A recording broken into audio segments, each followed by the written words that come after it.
Bonjour chers Bubble Lovers, ici Rosalie, la chaîne YouTube Bubble Fever, bienvenue à toi. Je te parle de voyage, de partage et surtout de Bubble Tea.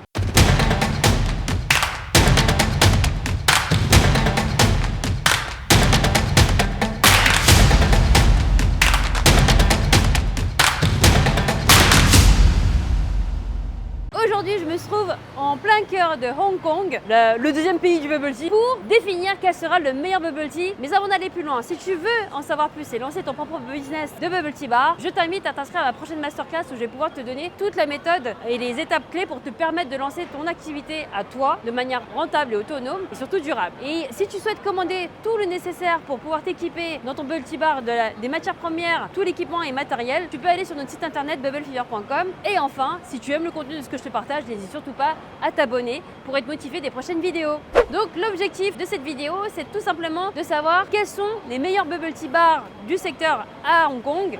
Bien entendu, la méthode pour pouvoir définir quel sera le meilleur bubble tea de Hong Kong, c'est tout simplement d'aller sur un basique que vous connaissez très bien, qui est le bubble tea thé noir au lait avec des perles de tapioca. Donc ce sera le point commun à l'ensemble des dégustations et je vais aussi me laisser tenter par une nouveauté ou quelque chose que je n'ai pas l'habitude de voir en France, que je vais aussi déguster, que je vais aussi noter. La note sera donnée entre 1 et 10 et à partir de là, on va faire notre petit classement. Et bien sûr, tout ça est bien subjectif, ça n'engage que mon palais à moi, Rosalie. On est bien d'accord. Mais comme tu peux le comprendre, ça fait déjà 14 ans que je suis dans le business et dans le marché du bubble tea. J'ai ma petite idée sur ce qu'est un bon ou un mauvais bubble tea. Allez, c'est parti pour faire le tour. Share Tea, c'est une enseigne qui est née à Taïwan en 1992, mais qui est devenue très populaire à travers le monde, notamment aux États-Unis, là où il s'est fortement implanté. Donc c'est pas forcément l'enseigne majeure ici, d'après ce que j'ai pu observer et après échange avec ma sœur qui est aussi une psychopathe du bubble tea. Il semblerait qu'elle a très bien réussi son implantation à l'étranger, mais ici, elle est très fortement concurrencée par d'autres enseignes qui sont plus établies qu'elle.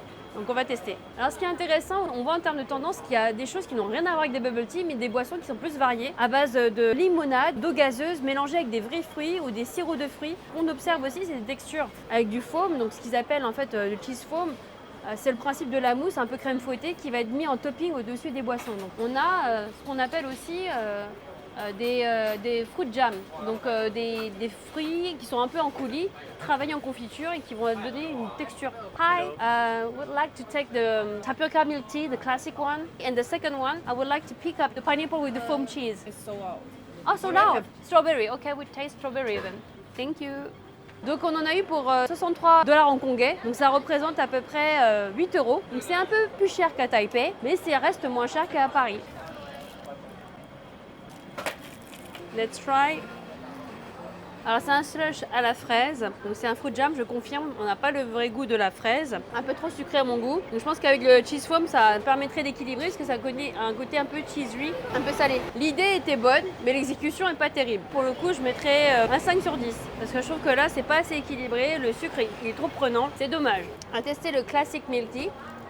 Les perles sont ok. Le thé, on le sent bien aussi, mais par contre, pareil, ce que je regrette, c'est le sucre. Le sucre, là, pour le coup, il est un peu en excès, donc je mettrais 6,5 sur 10. Celle-là, je la connais pas. Milk cha. Donc c'est bizarre parce que je vois pas le jeu de mots à part le milk, mais le cha, c'est pas cha non plus, donc on va voir. Donc on voit vraiment qu'ils sont sur une approche thé. Ah c'est marrant, là on voit la signature, là ils disent c'est rank number 1 in Taiwanese university student. Hi, yes, we want to take the Earl Grey milk tea with boba, small size. So 30 and 2 here. Thank you. Donc là c'est leur signature, on va tester. C'est surprenant, le Earl Grey, il est bien maîtrisé parce qu'il n'est pas trop amer et je pense qu'avec la version au lait, ils l'ont vraiment bien joué. Et au niveau du sucre, franchement bonne surprise, il a été très modéré. Les perles de tapioca, c'est pas les brunes, c'est les blanches. C'est aussi très intéressant en texture. Franchement, bonne surprise. Je suis très attachée à mon Assam, mais là, le Earl Grey c'est intéressant. Donc franchement, je pense qu'il se défend bien. Mais en termes de proposition, je dirais 8 sur 10. J'ai quand même ma petite préférence au niveau du thé noir, du thé Assam parce que je trouve qu'il y a plus de rondeur. Mais il a aussi du caractère, donc vraiment ça se défend plutôt pas mal. J'aime bien. Là, je suis contente. Là, je retrouve mon ancien coup de cœur de bubble tea bar que j'avais dégusté pour la première fois grâce à mon amie Julie au Cambodge. Donc, Koi Tea, donc qui est une enseigne aussi très populaire en Asie du Sud-Est, qui est aussi apparemment très présente ici à Hong Kong. On n'en a pas vu à Taïwan. Apparemment, il y en avait. C'est pas tombé sur notre itinéraire. Donc, on va le tester ici. C'est parti. Golden Bubble Milk Tea. Ça, je me rappelle, j'avais bien aimé. I want a jumbo, please. A small one. Milk tea. Not too sweet. If you can put 25%, that's perfect. Less ice. Thank you. Donc, ça fait à peu près 80 €. Thank you. C'est intéressant, le positionnement de cette enseigne qui est d'origine taïwanaise, c'est qu'elle n'a pas du tout cherché à s'implanter massivement à Taïwan. Donc elle a quelques boutiques. Elle a plutôt eu une stratégie de franchise internationale. À Hong Kong, ils n'ont que 3 points de vente. Maxi. Celui-là, pour le coup, quand on est sur du 1 cm, c'est quand même balèze. Quand on est fan de tapioca, c'est sûr, c'est pas un souci, mais je peux comprendre que ça peut être écœurant à un moment donné. Le mélange que j'avais fait au Cambodge, c'était un mix entre le jumbo et le golden qui était plus petit, et en bouche, c'était plus agréable. Là, pour le coup, c'est un peu chargé. Autrement, le thé, il est parfait, il est pas trop sucré, donc je mettrais un 8 sur 10, parce que le thé il est très bien fait, mais le jumbo, pour le coup, je trouve qu'il peut être un peu écœurant à force. Nous voici devant une nouvelle enseigne qui s'appelle Chachago, donc qui est aussi d'origine taïwanaise. Cha, en réalité, en pinyin, veut dire cha, qui signifie le thé. Voilà, on va tester et c'est parti. One milk tea, small, with ice and tapioca pearls. One, please. Chachago. On va tester. Voilà.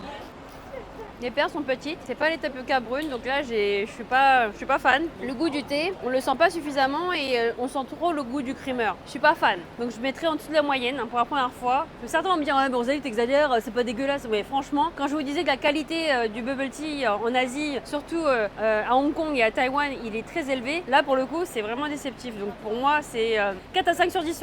Pour moi, ça peut pas être plus. On est maintenant devant une enseigne historique de bubble tea, mais qui initialement était vraiment un salon de thé dédié à l'art du thé, qui est Tanjun, qui existe depuis 1953, a aussi attrapé la fièvre du bubble tea. Donc c'est vraiment une enseigne qui, qui détonne parmi ce paysage très modernisé du bubble tea, avec le côté un peu hype et tendance. Là, on est vraiment sur une approche plus traditionnelle, et pour les puristes, les amoureux du bubble tea, apparemment, c'est ici qu'il faut aller. Le best-seller, c'est le 913 King's Oolong Tea.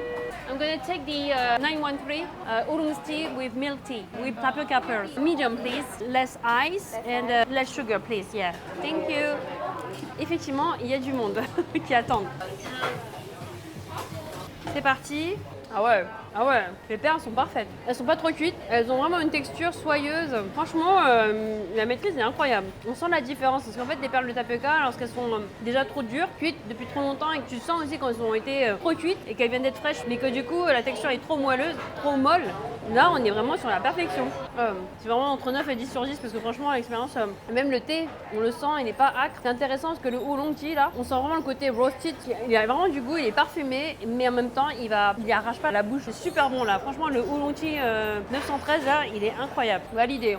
Alors maintenant, on est devant l'enseigne Gongcha, une enseigne vraiment une franchise internationale qui s'est largement développée à l'étranger, dans les pays occidentaux. Alors, ce qui est intéressant pour la petite histoire, parce qu'on a fait l'exploration de cette enseigne du côté de Taïwan, il n'y en avait pas. Donc quasi pas, parce qu'en réalité, c'est pas du tout une marque qui est tournée vers son territoire, mais plutôt sur l'extérieur. Et comme on expliquait, on a discuté avec beaucoup de personnes qui vivent à Taïwan ou qui vivent à Hong Kong. Gongcha est loin d'être l'enseigne numéro 1, en tout cas à Taïwan ou à Hong Kong. Donc là, il y en a une, on va tester. Ils ont une stratégie redoutable de déploiement à l'international. Ils ont près de 1500 points de vente. Donc la franchise est très puissante, très forte, mais surtout du côté des territoires western, pas forcément du côté pays originel, où là, il y a énormément de compétition, énormément de concurrence. Ils ont eu le choix plutôt de se tourner vers l'extérieur. Donc on va y aller. I wanted the milk tea, oolong tea, then small one, and with tapioca pearls, little ice and little sugar, please. On en a eu pour 26 Hong Kong dollars, ça fait 3,50 €. J'ai pris le oolong milk tea parce que j'ai vraiment aimé, donc on va le tester. Thank you. Parti. Donc la couleur est vraiment intéressante. C'est bon, mais moins bon que Tanjun. Leur version avec le oolong est moins convaincante. Et les perles de tapioca, surprenant, ils ont moins de maîtrise. En tout cas, je trouve qu'elles sont trop molles par rapport à Tanjun qui avait plus, elles étaient plus soyeuses et mieux maîtrisées, je trouve, du coup, en termes de cuisson. Je mettrais un 7 sur 10. Improbable, mais chez McDonald's, on a découvert qu'ils faisaient aussi des bubble tea. Donc on va aussi les tester et on va voir ce que ça vaut.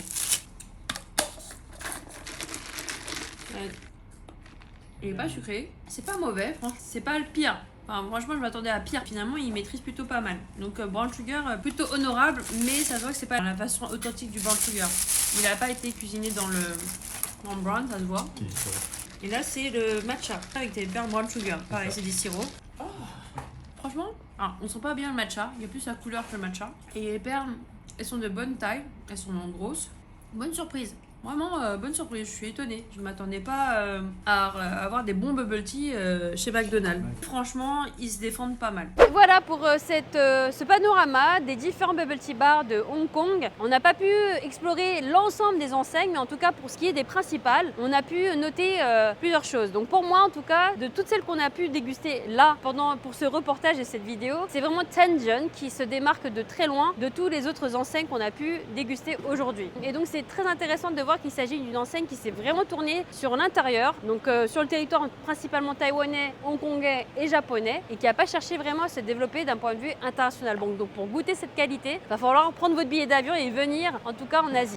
Deuxième point, c'est vraiment l'approche autour du thé oolong. Le thé oolong d'origine taïwanaise, il est assez incroyable parce qu'il permet d'avoir une variété de thé à la fois plus clair et des thés à la fois plus sombres, qui lui permet vraiment de couvrir tout un champ et d'avoir des notes gustatives super intéressantes mélangées avec du lait. Donc ça, c'était une grande surprise de découvrir vraiment l'expérience du thé oolong ici en direct, parce que là, pour le coup, comme j'ai expliqué depuis très longtemps, c'était un thé que je n'affectionnais pas forcément dans la version lactée.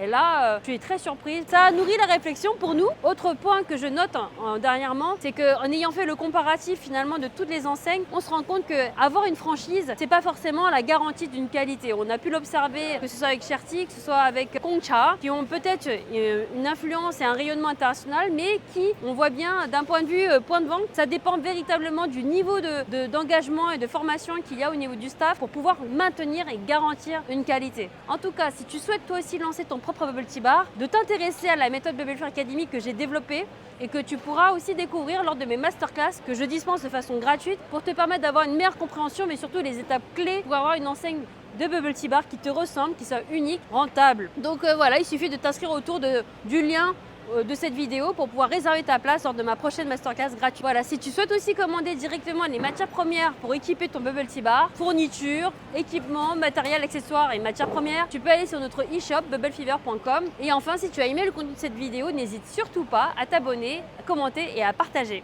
Merci à toi!